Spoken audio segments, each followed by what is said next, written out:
Gar Saxon is honestly a guy that I would say either most people don't know, or when they see him they go, oh yeah, I think I remember that guy. Well, besides having an awesome red and black paint job for his spiked Mandalorian Super Commando armor and being voiced by the late Ray Stevenson, Saxon was a capable warrior and had a great presence in the Clone Wars fighting under Darth Maul. He was also in Star Wars Rebels, wielding the Darksaber and giving our heroes a decent run for their money. Today, we will be painting Gar for Star Wars Legion. And just before we begin, if you enjoy this video, please consider subscribing. We have a lot more content like this on the way. To start us off, we'll be giving the model a dark grey base coat, mixing half white and half black Abaddon black. Funnily enough, I didn't actually build or prime this model. I bought this guy pre-built and primed from a hobby shop that has a bunch of secondhand models that people actually trade in. Oh, and all the paint used in this video is from the Citadel range unless otherwise stated. Once that's dried, we give the whole model a layer of Leviathan blue, followed with a dry brush of the original dark grey mix. Gar's armor is a very dark grey, so once we get the right color tone, we can move on to his fabric clothing underneath. Mixing up a grey that it isn't quite as dark as his armor pieces, we want to go around the model and carefully block in all the areas that are the clothes in between the armored parts, completely avoiding his belt, helmet, kamma, and codpiece. The most eye-catching part of Saxon's outfit, I believe, is actually his bright yellow glowing visor, so you want something like Citadel's Phalanx Yellow. I went over the visor twice with this paint, but it didn't turn out incredible. We end up giving it a better touch up a little bit later. Next, we'll be doing highlights for the grey clothes with a 50-50 mix of Abaddon Black and Administrator Grey, focusing on blocking in the clothing folds.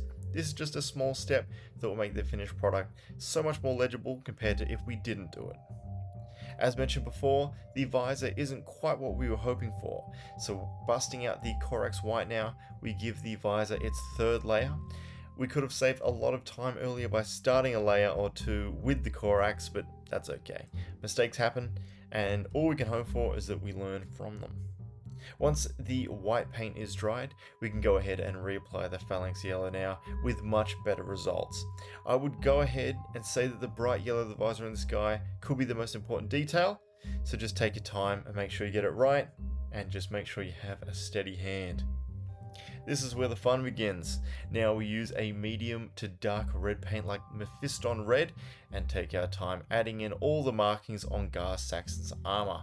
I used a few reference pictures I googled up to cross-reference the armor markings themselves, especially the jetpack. And luckily for us though, the way that the model is molded gives us some guidance on where to paint.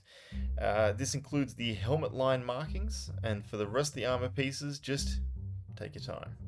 There is what seems to be like a yellow core part on Saxon's chest that needs a touch of the same yellow used for the visor, so it would be Phalanx Yellow for me. While you have your paintbrush loaded, you can fix up any excess non-yellow paint that got on the visor by accident on the last step. Next, I went over all the red markings again, this time using Evil Sun's Scarlet. This brings up the color slightly and allows it to pop a little bit better on the end product. We have the end in sight now as we turn our attention to the base and give it a heavy dose of Astro Granite. If you want your Gar Saxon to fit alongside any other models you have in your range, then feel free to omit this step and decorate the base in whatever way you see fit.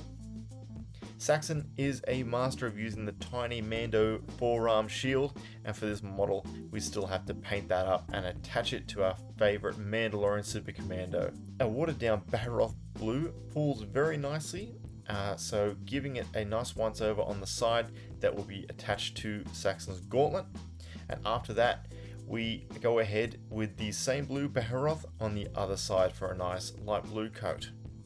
Adding a drop of white paint to the excess Baharoth blue we already had on our easel, we lightly go over the circular projection lines on the outer side of the shield, taking our time and trying not to go too overboard with it.